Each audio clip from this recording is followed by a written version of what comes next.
Patrick Condon. You got it. He's a Newfoundland business owner and filmmaker with a proven track record in creative entrepreneurship. You've built a career by developing innovative projects that have reached national and international audiences. And you're running to bring practical results. And this is about your political career. Right. We'll get into that a little later. Sure. More importantly, you're the winner of 4 film awards. Sure. And my favorite part, your film work has been called hilarious, smart, and deeply disturbing. Yes, that's right. That's accurate. Yes. So how did you get into film? Well, my mom worked for a thing at Memorial University called Mantle Extension, and her job was to go around to small towns like Glovertown, I remember, and set up these sort of remote community television stations. So it would be like cameras and switchers and the whole deal, like what you got going on here. And if they needed, and they normally would need some dummy to put up in front, and it was me, right, as her 4-year-old kid. And so and she always had a camera around when I was home, and so I just kind of grew up with it. And then when I was a teenager, Quentin Tarantino was big, and that sort of made filmmaking cool, like it was a cool thing to do or be into. And so I was making movies with friends and for high school projects. Went to do broadcasting in college. And I really wanted to do something that was more based like this, even though podcasting and home studios were not even a thing at that point. I really loved, like, you know, The Daily Show and like late night television and news and things like that, like proper television stuff. And making movies came from that, but it was not what I was planning to do. And so most of the time, from my experience, if you're going to be a filmmaker, you need to be able to talk people into believing or working for your idea, your script. You're going to need a lot of volunteers, and I always had people that were willing to do that. And so you make a movie, and kind of like anything else, like with podcasting or whatever, like if you make it, if you do it once, if you have the idea and you produce it and you finish it and you release it, and even if it sucks, you are still like ahead of 90% of people that ever think, I want to make a movie. Because that first step, and then once you do it, one leads to another, and then, 10, 15 years go by, and made movies that apparently had 4 awards. I use ChatGPT to write up a lot of my bio, because I don't know where it got 4 awards, but I'm confident I'd be able to back that up. What was your first big break? I volunteered on a shoot when I moved to St. John's in 2008, and I met a guy, 𝐬𝐮𝐬𝐫𝐞, who was the camera guy on this thing. And Ian, unbeknownst to me, his dad is a guy named 𝐬𝐮𝐬𝐫𝐞, who was getting ready to produce a TV series here in the next year. And that was Republic of Doyle, which was the first big TV series that happened in St. John's. Yep. And from there now, I mean, the industry here, 16 years later, is one of the strongest in the province. It's grown, and it all sort of started from there. And I started at the bottom. I was a production assistant and just like doing grunt work, getting coffees. And I worked my way up. So in about like 5 years with that company, I started to direct some of their other shows that they were doing. I started up my own production company around that time.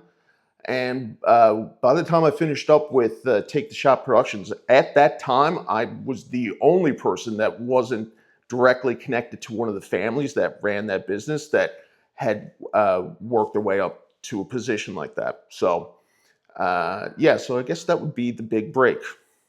Awesome. So what was your first big movie? The first movie that got me any attention was a comedy called Infanticide, and it was about it was a comedy, and it was about two parents that keep killing their kids over and over again, you know, because they can't get the perfect kid. And growing up, if you were to ask me like what my big influences were, South Park was like top of the list. And it was not easy to get funding for that, but and I got turned down by a lot of places, but went back a year after the fact, and by then I had made more inroads when it came to like relationships within people within that make those decisions that are supposed to be impartial but are never not impartial. And so after they got to know me a bit, I think they were like, okay, we will give him the shot to make this and hopefully not embarrass us. And it came out really good. Ian Vatcher shot that with me, and it looks like it's a 1950s sort of like sitcom TV sort of thing. That's cool. Yeah, it was. And like, there's no violence in the movie. Like looking back at it, I wish it was a little bit harder, but maybe it wouldn't have found the same success because who knows? But it won awards. It was taught in some high school ethics classes here in St. John's, and it was displayed at the Nova Scotia Art Gallery in 2020, I think. Wow. Right before COVID, yeah. So it was surprising, and I ran off of the reputation of that movie for about 10 years, I would say. That was like, what was that, 2014. So yeah. It was like, that was enough to like, because of the awards and all the things that I just sort of listed off, that was enough for me to get like funding to do a feature. And then once you go to do features, and that when they win awards maybe, and blah, blah, blah. And you sort of just keep out moving like that. What was your next project? Next project, it's complicated. I've done some web series that are weird, and they weren't necessarily released under my name. I did because in around 20, I want to say like a year or so after, I did this web series called A Day in the City, and it is kind of like those videos they would show you in school about like giving back to your community and like being respectful and don't do drugs and that kind of thing. Yeah. Like after school specials kind of thing. Okay, yeah. And but the joke in this was that it was presented as if there's a kid that's sort of hosting the series, and his name is Ivan, and he makes friends with this guy Dale, who is could be possibly a child predator. We don't know. Nothing ever happens, but it's so it was very dark. And I, like I said, just released that without any association to my name or even marketing it on Facebook towards people that would know me about it. And that took off pretty well too, but it was also fairly controversial. It took some heat for it. I'd imagine. Yeah. I tell you, you really go to knock it out of the park. You get funding for infanticide. That's right. Yeah. And then your next project is this. And I mean, this is sort of the theme, I guess, of the stuff that I do in terms of projects, which is why when I got involved in politics, I had a lot of people coming to me and asking, like, is this for real, or is this a bit, or is this like some, project that you're doing? And I had to assure everybody, I was like, no, I'm doing this sincerely. I have a lot of questions about your political career. Of course. But when it comes to movies, anyways, I had a pretty good 15-year run, I would say, of doing these kind of little projects, and then I made a horror movie, and the horror movie did pretty good too, and blah blah blah. So that's sort of the horror movie. I actually seen it had a lot of good reviews on IMDb. Yeah. It's I don't know. I mean, I'm so sick of these things by the time they come out, and that's not like any kind of like fake modesty, but any time that you are making these things, you watch it over and over and over again, to the point that all you really see is the mistakes, or all I see are the mistakes. Yeah. And so, there was it was received well, and then it was also mixed reviews. And the mixed reviews always made a lot more sense to me, even though they stung, they burned. I was like, yes, that's a good point. But again, like, I mean, I had when I released that, it went to a bunch of European festivals, and so I got to go over there and experience all that, and that was a great year. That's cool. Yeah, that's awesome. So how did you transition from creating films to politics? Well, I think the big transition. Well, okay, it's complicated. I've always loved politics, but the transition happened, I would say, around 2020, and I noticed that there was sort of a change in culture. And of course, COVID was going on, but there was a lot of protests that were happening down in the States, and Black Lives Matter was one of them. But there was a lot of cultural shifts happening, and for whatever reason, it also happened up in Canada, even though the same issues I don't think were quite as heavy. And then, of course, there was, I guess for Canada, there was also the Indigenous children thing that happened in BC, and that was a big Catholic, yes, and and that's that was very shocking news. And now we're here 5 years later, and it still is it's pretty complicated, but the way that the Canadian film funding model goes is that they don't really care if your movie has any monetary success. They don't care if your movie makes any money, because most people don't watch Canadian movies, and that's just it, Truth, yeah.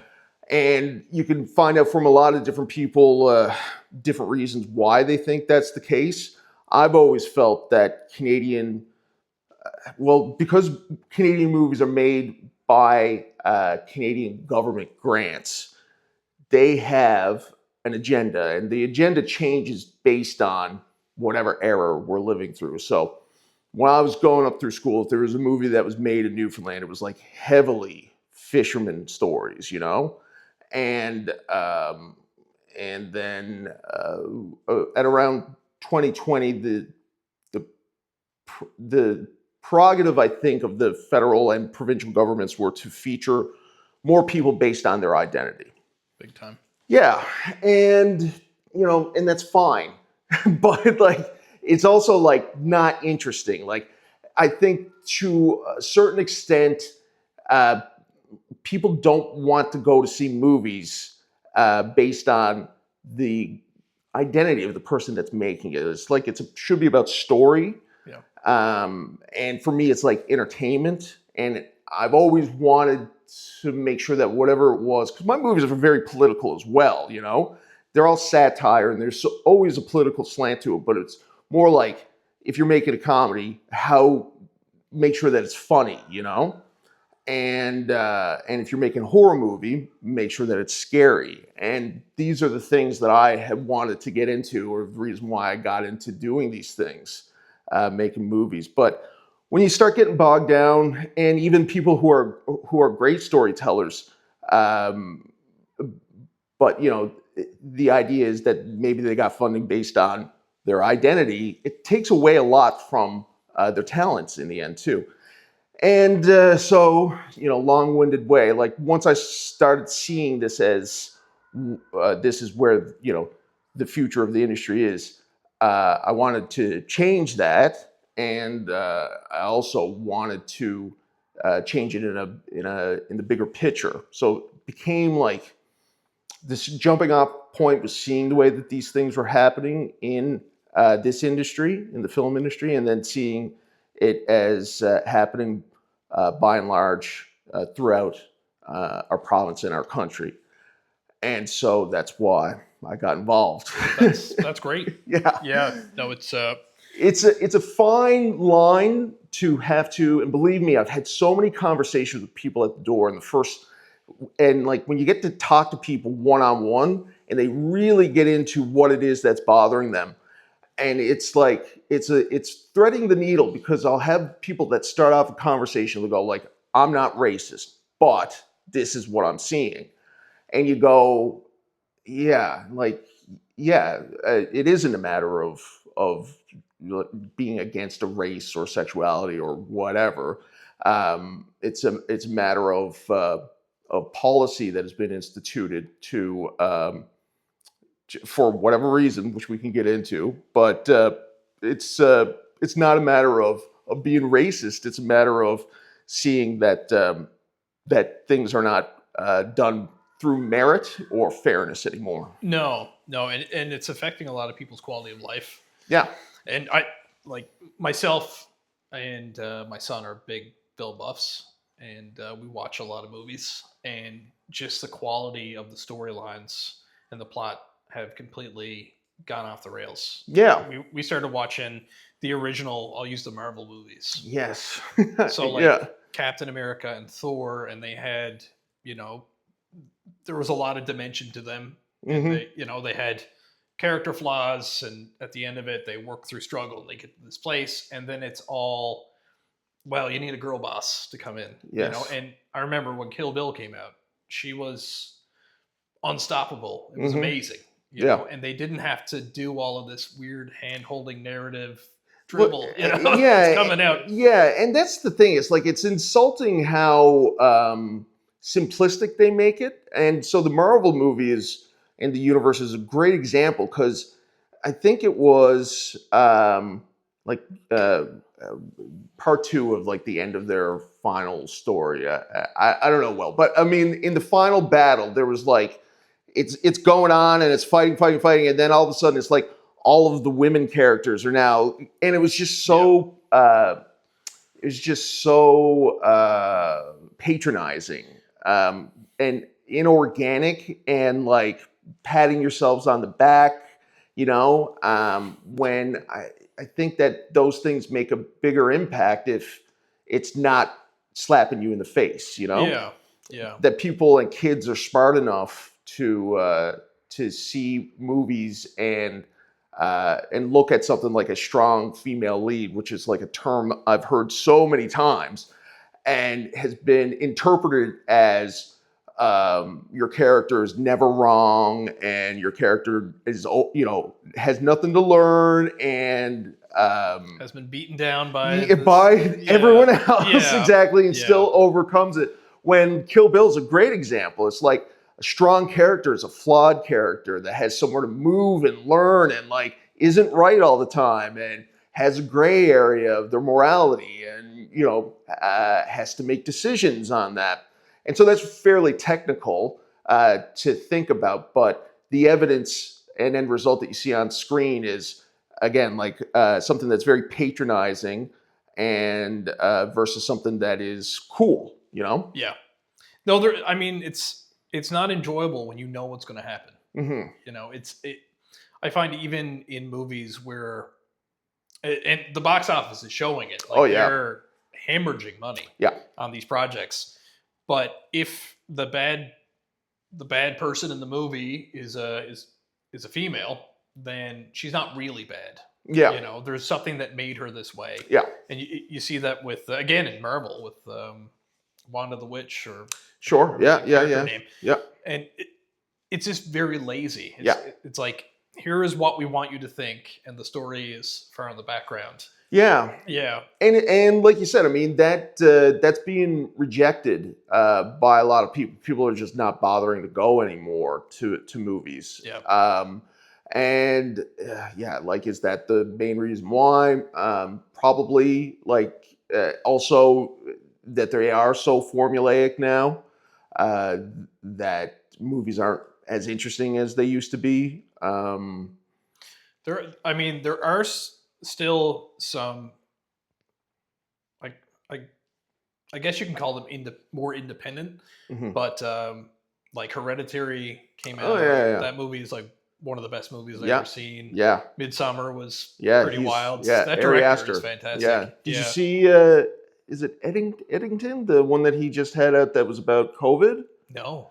It's pretty good, I got to say. Eddington? Eddington? Yeah, I think so. I'm gonna check Something like that that. You out. should. Yeah, I saw it in theaters, and it's like I knew what it was about going in. And I thought, COVID happened 5 years ago. How much, how far removed can it be? Like, is this 5 years? It seemed like long enough to talk about COVID, but man, you go in there and there's just certain details about it that I had completely forgot about Okay. what that year was like. It was like almost like anxiety inducing how crazy everything was that year. And I don't think that we ever really recovered from that. No. Well, back to, as you were saying about the transitioning over into politics because of, what you've seen in the film industry and kind of getting the pulse now of this kind of new normal that is, I mean, it's not only our liberal government, but it seems like it stretches across to the UK and Ireland and a bunch of countries where it's very divisive from the top down. And they have pejorative terms to stop you from questioning things. Yes. And so people have been made to believe to not see what they see in front of their eyes. And that's not even speaking metaphorically. Like when COVID happened in Newfoundland and then the lockdowns were relaxed in 2021, my mom lives in Center City. And when people started walking around again, there was a whole new group of people there that we just didn't know before. And they were visible minorities, and people it took a couple of weeks before people were able to even just say, not even in publicly, just amongst themselves, being like, a lot of new people here now, isn't there? They didn't feel comfortable even saying it. It's like, am I racist for noticing this? And so it's just wild that racism obviously exists and racism is bad, but to think that extends to you can't even notice if there's other other cultures and new people around you, and so I think that there was a real sort of a shock for people, and like you said, I mean, we're just following the steps of other European countries that have kind of gone down this path. And for Newfoundland specifically, we didn't have the infrastructure to take on these thousands of new people. Yeah. And so somebody that gets the opportunity coming from a war-torn country or for whatever reason that gets to immigrant to Canada or Newfoundland, I don't fault them at all. I mean, who knows where you're coming from, but this is a pretty sweet place, you know? I would do it too. Oh my gosh, yes. If you had an opportunity, yes. Yeah. So it has nothing to do with them. And really, they're being victimized because when people are saying how expensive it is now to rent or how blocked up services are now or perceptions of who's getting hired at jobs and if they're being subsidized or whatever. And these are all government and corporate entities that are benefiting from this. And it is Newfoundlanders that are being told to not see it. And it's the new people that are coming here that are going to be dealing with any bad effects because of it. So it's not good. And one of the things that I even as early as this past spring, the guy in charge of immigration, because I mean the rest of Canada, even Trudeau before he left in December, changed his immigration policies and turned off the tap. He said, "Okay, this is probably not great. We shouldn't have. We weren't ready for all this. We don't have the homes, the infrastructure, blah blah blah." And the rest of the provinces of Canada had also either had already done it or were in the process. But Newfoundland government is saying, yeah, please give us more. We'll take 1,000. And so they went to Ottawa and said, hey, can we get another 1,000 immigrants? and that includes like temporary foreign workers and possibly students. I'm not sure, but so there's this one group, and then the federal government said, okay, we'll give you 1,000 of them, but you also have to take 1,000 refugees, and we took them. We want them. We were like, yes, and we're saying, everybody, this is so good, and then the government will go and say, these people are doing jobs that Newfoundlanders don't want to do, and this is why we need them. And so what's frustrating about that is Newfoundlanders, from the time that we came over here and in the crazy weather and the crazy winters and like the survival to even just stay here, that other people who couldn't hack it went and kept going west to Boston. But our ancestors put it up, and like, so to say that, and then we all come from that and say that we don't like doing work or we are adverse to hard work is such a lie. We won't, and nobody wants to do work that they don't think they're being compensated fairly for.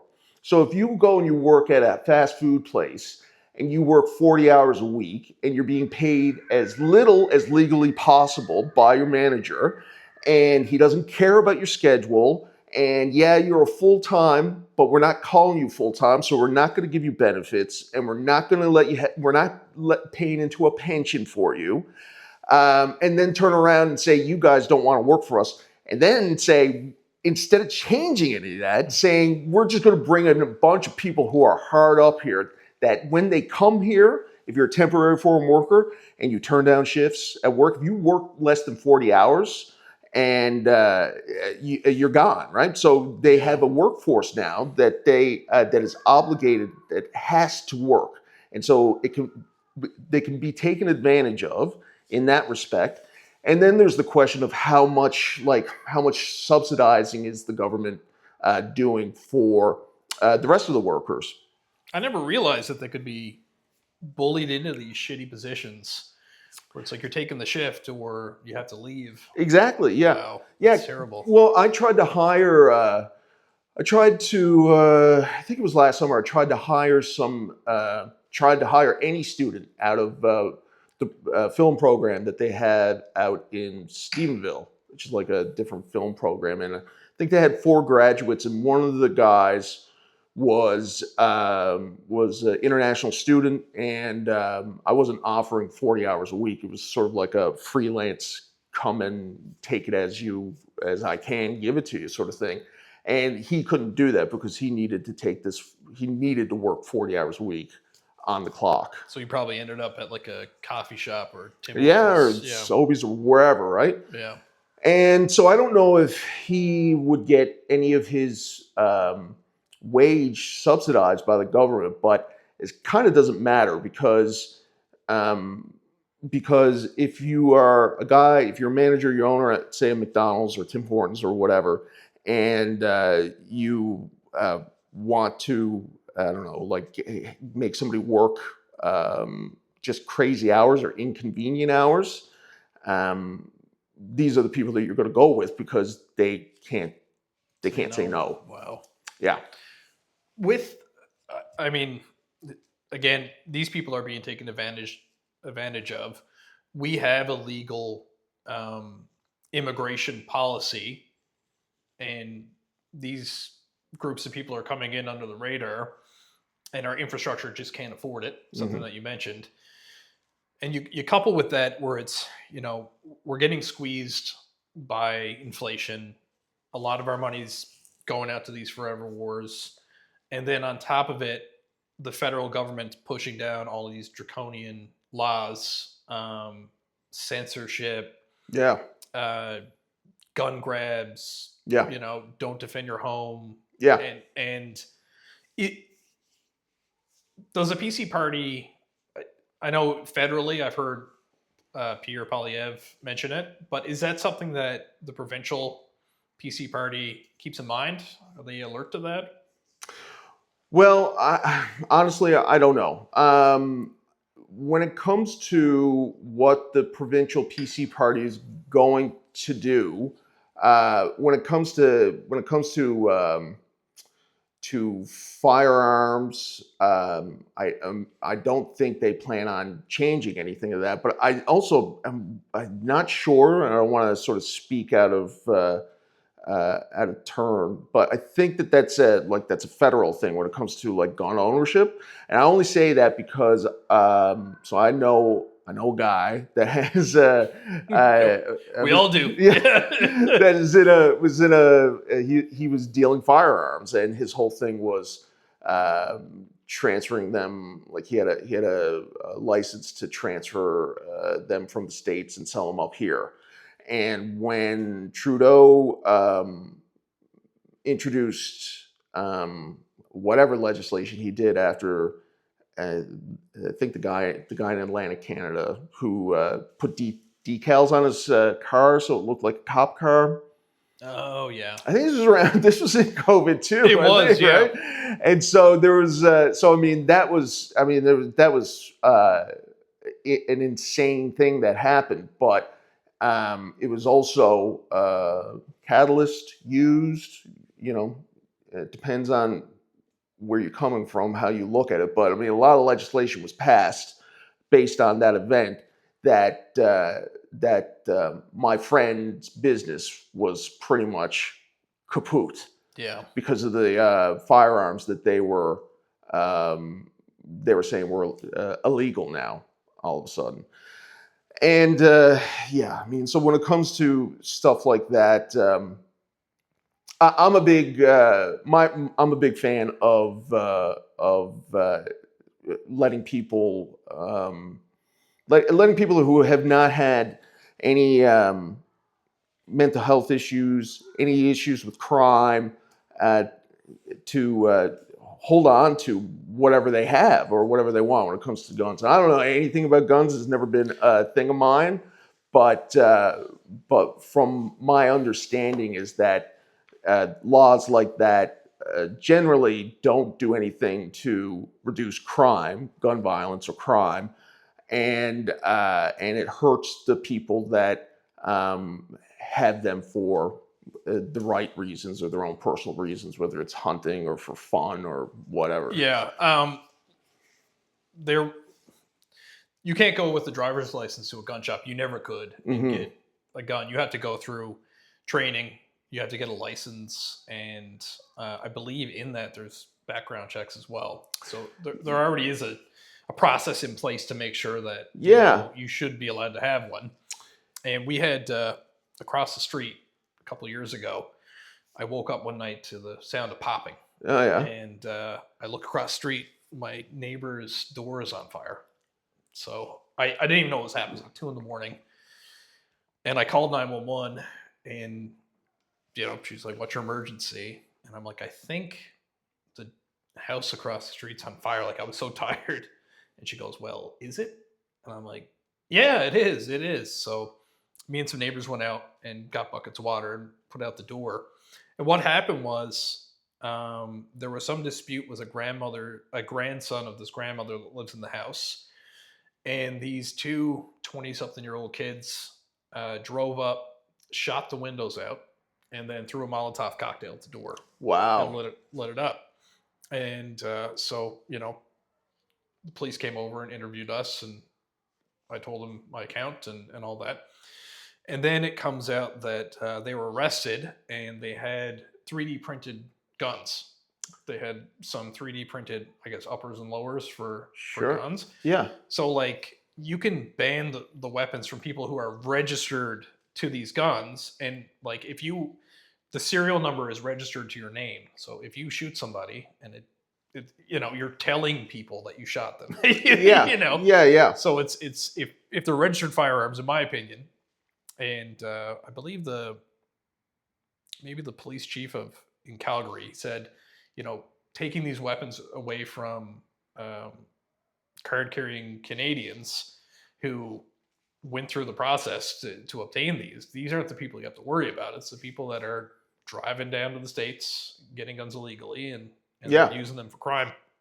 But I know that Alberta is pushing back against the bill. I think it's Bill C-16 or Bill C-21.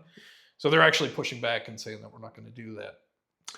Yeah, well, I mean, and then to further your point, that anybody that goes and does this, gets guns legally, and say it is for safety purposes, I mean, there's just a much better argument that's being made that disarming people while not stopping the criminals that are going to get guns by any means necessary is not the right way to go about this, you know? Yeah. And there's been already like more than a couple of instances of mass shootings or attempted mass shootings down in the States that have been stopped because somebody had a concealed carry.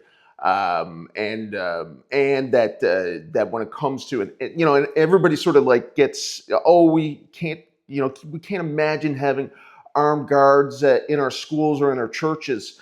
But this is where I really sort of float more with the political ideology of a conservative, a PC person, is like, you can't get wrapped up in an ideal world, you know? Like, if your idea of a perfect world is a world without guns and without violence, fine, but that's not what the reality of the situation is that there is people, and I think mental health is a huge thing that's not being addressed, and especially when it comes to young men, and that they don't, you know, there is nothing sacred for somebody that goes and shoots up a school or shoots up a church. No. And so the reality is that you can live in your dream world where nobody around you is protected, but then, you know, there's no guns in our school or whatever until the person that shows up with a gun is there to hurt somebody, you know? Yeah. So I think that's, I think that just something that, and even beyond guns, like, this is where I think the left ideology and the right ideology sort of split, and where I've spoken to a lot of people that are hardcore NDP people or hardcore liberals, and said to them that, you know, in order for your ideas to work, meaning spending a lot of money on a lot of different programs, in order for them to work, everybody that is administering these programs has to be honest, and they have to be, you know, not taking more than their share. They have to respect the fact that they are using the public's money in these things. And the fact, as we see time and time again, is that that's not happening, you know? No. Humans are human. Yes. Yeah. Yeah, right? Yeah. And so we got to come to terms with that. So somebody votes liberal and they think, okay, well, now I don't have to volunteer in my community and the government's going to take care of all this stuff and I feel good. And then, you know, the money is given to a not-for-profit that is connected to the government because they've, given them a donation at some other point, or they're connected somehow. And then they get funding from the government, and, you know, say they get $100,000. Well, my, fee is 80,000. I'll give 20 to go out to the community, and, you know, and so this is, I mean, and this is it. And you see this in every province, and you see it nationally. And so I've said to countless people, the government should be trusted with as little of the public's money as possible. And another thing that kind of changed me was during COVID, I was doing a lot of volunteering at food banks and at gathering place and stuff like that. And the other people that I saw volunteering there were people that were conservative. And I never saw anybody. The only protests I was seeing from people in the NDP or like left or whatever were they've changed their Facebook profile pictures to black or whatever, right? Yeah, and that's easiest. That's their, exactly. Yeah. That's their giving back to the community. And so I started to see, like, because I mean, the world that I come from in film is largely made up of artists and people that, and I was like, I've never seen any of these people out in the community, you know? I'm always talking to these like kind of older people that, like, you know, hear what the jobs are. They're talking about hunting and stuff like that. And I'm going, I got a pretty good idea of what your political ideology is. And so the way that it'll be painted is that, you know, conservatives are cold people. They don't want to help anybody. But I don't see that at all. I see the conservatives as being like community minded, that they are going to put their time in to make sure that the people around them are good. They're taken care of. Yep. And I think, and I don't see that a whole lot with other ideologies. Yeah, no, I agree. It's funny because I was kind of agnostic to politics my entire life. And when Trudeau was out, he was going to legalize weed. So it's like, interesting, that's okay. Okay. Yeah. And and then I kind of, I guess like everyone, I seen this kind of like college student spending of our money, and then the draconian, like COVID happened, and all of the COVID plan was coming from Europe and Davos, really, from the World Economic Forum. And I'd go to a restaurant, I have to wear a mask, and then when I sat down, magically I could take it off. I know, yeah. And yeah. So during that time, me and my wife actually got into Christianity, and I went to Catholic school, got completely turned off from the Catholic religion. Excuse me, but the church we go to is super modern, and it's not preachy. It's very applicable to life, and you hear a lot of stuff, especially nowadays, about like Christians are so set in their ways and I guess biased or whatever. But like our church is, I'd say, half the people that go there are from Nigeria. Oh yeah, and we have like things where we get shoe boxes and put new shoes in it for people and give it to them for Christians. So you got all these, or for Christmas. Yep. So you have all like this group of people that a lot of them are conservatives, and they're helping the community with their work and sweat and money. Absolutely. And then there is this other kind of high and mighty now liberal party that kind of look down through their nose at the middle class, and we've seen a lot of that, and a lot of that class is getting hollowed out by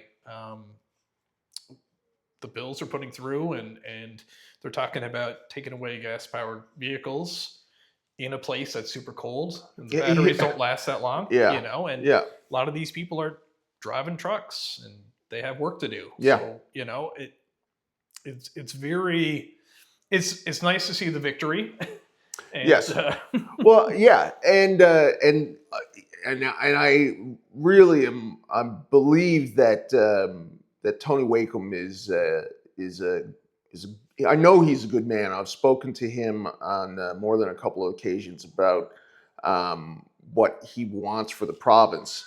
And, the motto was for all of us. And like, all of us is all of us. Like, this isn't like, there's no dog whistling going on here. But if you go online, you'll hear a lot of people that think that there's like, I'm going to doors and people are asking me, why am I running for a party that's filled with neo-Nazis? Like, I literally, and the guy that said this to me, his wife is a principal at an elementary school here in town.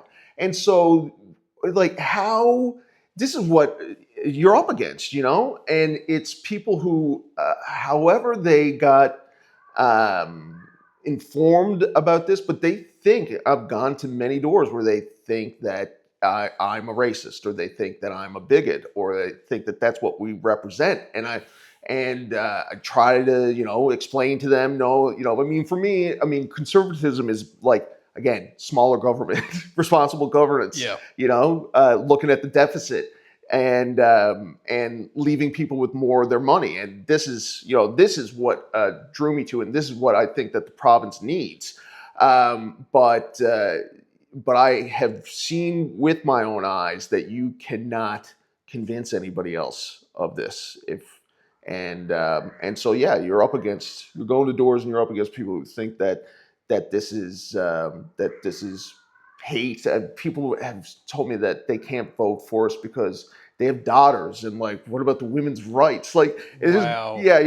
And this guy is this particular guy that told me this is like he's a public servant. So like, I think more or less, he's also concerned of losing his job because Yeah. that's also what we should be doing, is like really minimizing the amount of public trimming the fat. Oh yeah. my God, Yeah. yes, the bloat.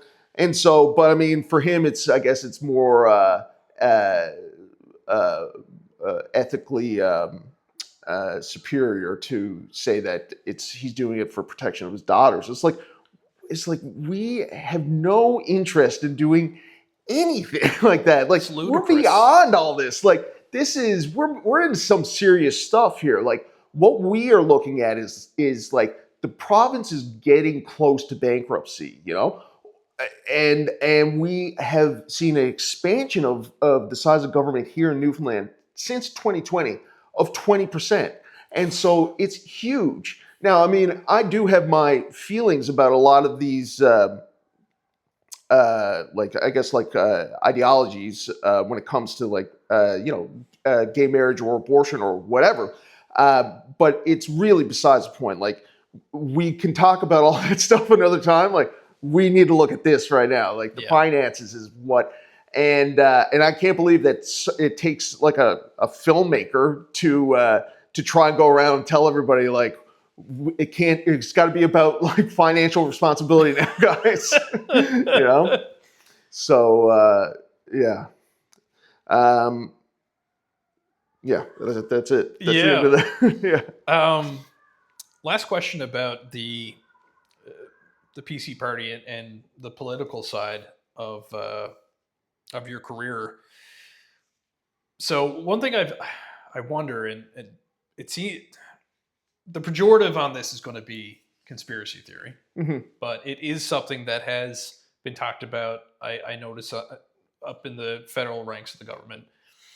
But when you have the UK and Canada and Ireland and I think Scotland, Germany, they're all moving in the same direction, and they've thrown out their immigration policies. They're spending money on things that don't make sense, like I think one was like dance lessons in Iran, like, right.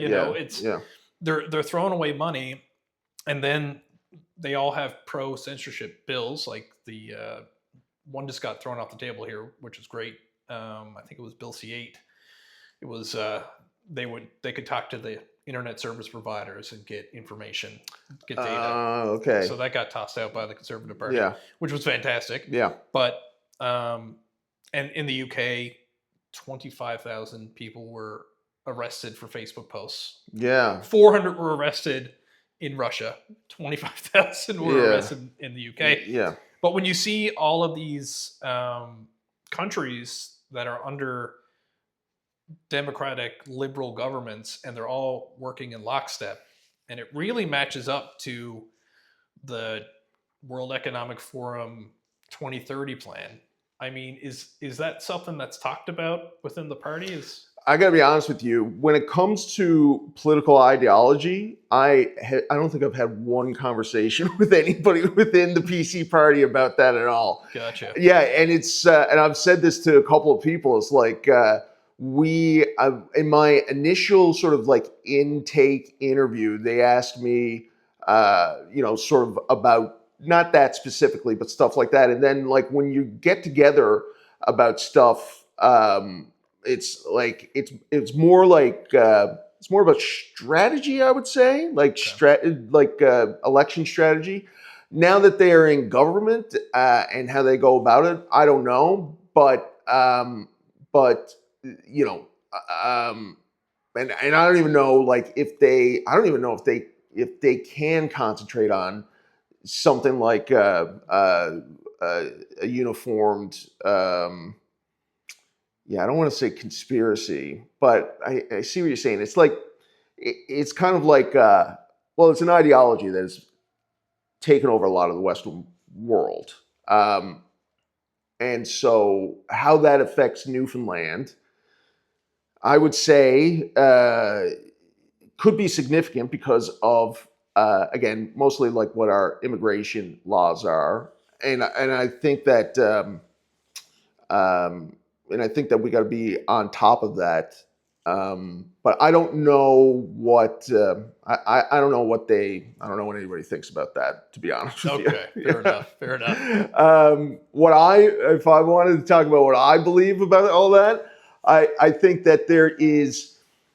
I think it even goes beyond. I think it even goes beyond a left or a left party ideology. I think that it probably has a lot more to do with capitalism, and I think that it's all about cheap labor, and if you could get somebody in a position where they feel like they got to work for as little as possible or go back to a place they don't want to for whatever reason, you got them, And so while the people who won't work a job for minimum wage, like I had said earlier, we'll just call those people lazy, and then we will take advantage of. We'll just bring in a new workforce. And we will take advantage of them. And I think really anything else, any political ideology that is attached to that is coincidental, because we really are at the mercy of stocks, and stockholders. I mean, that's what happened that's what's going on in Ontario with the car manufacturing place that is going down to Chicago. I think they're moving. That's happened earlier this week. And they're saying they got to do it because of stock prices and making sure that they are doing the best they can for their stockholders, and so there's no politics attached to that. Yeah, fair enough. It's a dollar, That's right. How to get more. Yeah. Yeah. So I'm more concerned about that, about seeing importing a sort of a poverty working element into the communities, and then calling everybody who doesn't want to work for those hours, work for that wage, calling them lazy and saying it's your fault. All right. Well said. Final question. Oh man. I ask this to everyone who comes on the show. Okay. If you could give a piece of advice to anyone who's going through a rough time, what would it be? Yeah. Well, gosh. That brings up so many things, and I wish that we had actually spoken a little bit more about this, because I was saying to you off camera, it's like I started running in this election without having a real platform. Like I had like some ideas, like, we needed to trim bloat in the government and reduce spending. But it was only when I started talking to people at the doors and seeing what a sort of a common problem there is. And there is in Newfoundland, there is everything I think can be traced back to mental health issues, poverty issues, and addiction issues. And we're seeing a lot more of kids when they're 13 or 14 and they are going through, the change, the reality of of becoming an adult. And we're seeing a lot of mental health issues attached to it. And then addiction issues are connected to it as a way of trying to deal with the mental health. So my background is I'm a recovering alcoholic. And I went to rehab and been sober for how many years now, but it was a game changer for me. When it comes to mental health counseling, I think that it should be instituted in schools. I think every child should have regular mental health checkups. That's how we start to see if somebody is, because the thing about mental health too is that there might be this idea that somebody that's going through mental health issues is maybe they're just really sad or something, but people who have mental health issues, they can be super annoying. Like it can be really like a pain in the ass to deal with some of these people, you know, and through no fault of their own, or like they can be scary. They can, and like mental health issues is also uncontrolled anger issues, which you see a lot in young men, you know, and how they deal with that. And even when it comes to, you know, drinking, if that makes it explode or if it turns it into more of a depressive state or whatever, but it's not being dealt with. And when kids start to self-medicate because their parents can't get them into a counselor within a year or within 2 years, and so they start self-medicating, and I tell you, it's like real difficult to get somebody off of drugs. It's way harder to get them off than to make sure that they don't start. So that whole long-winded thing is that if I could tell somebody, what was the question again? Sorry. You ask everybody. Yeah. Actually, before we go back to that, if you don't mind, how long have you been sober for? 3 or 4 years, I think. Oh, like, awesome. Yeah. So but I mean, like I went, it's such a large question, but yeah, it's been 3 or 4 years, and it was a lot of struggling, and it was, you know, it didn't just happen, you know, but it did click into me, and I've spoken to a lot of people that their loved ones, they consider them to be hopeless because they keep going to rehab and it just doesn't take. And to me, that's like the sign of somebody who is struggling but will keep going. Like there's nothing that's more admirable than somebody that will keep going to a rehab, because that's like a real struggle, and it's a miracle. Really it is. And that's why there's a lot of talk about God and higher powers, I think, in AA, is because there's no explanation to how somebody like me, it just clicked, and now, you know, it's not easy, but it's something clicked, you know. And for some people, you know, and I can see it on TikTok and on YouTube, and people that are struggling with it, and I can see the cycle of like trying to get clean, and then you know, not playing the tape forward, or however you want to say it. It's just sort of see them fall, and this time it's going to be different. This time, you know, I'm just going to drink on weekends. It's just going to be beer and like all this stuff, you know. And it can be a real struggle. And so yeah, no, it's been for me anyways, like counseling has been like a lifesaver. Yeah. Highly recommended. And I think that we should be treating it like it's like you're going to your family doctor, you know. It's got to be something that you are doing routinely, and you got to be honest about it, which was another thing that was hard for me, and probably why it took so long for it to work, because I was just like, I always thought that I was smarter than the people that I was in counseling with, and like too smart for my own good. And then I don't even know how, but I mean, I sort of decided to just like buy into the system, and it made all the difference in the world. That's fantastic. Yeah, it is. It's brutal. I mean, alcoholism is a very painful thing, which I don't know that people really understand, that like it's physically painful to go through alcohol withdrawals, and like in a way that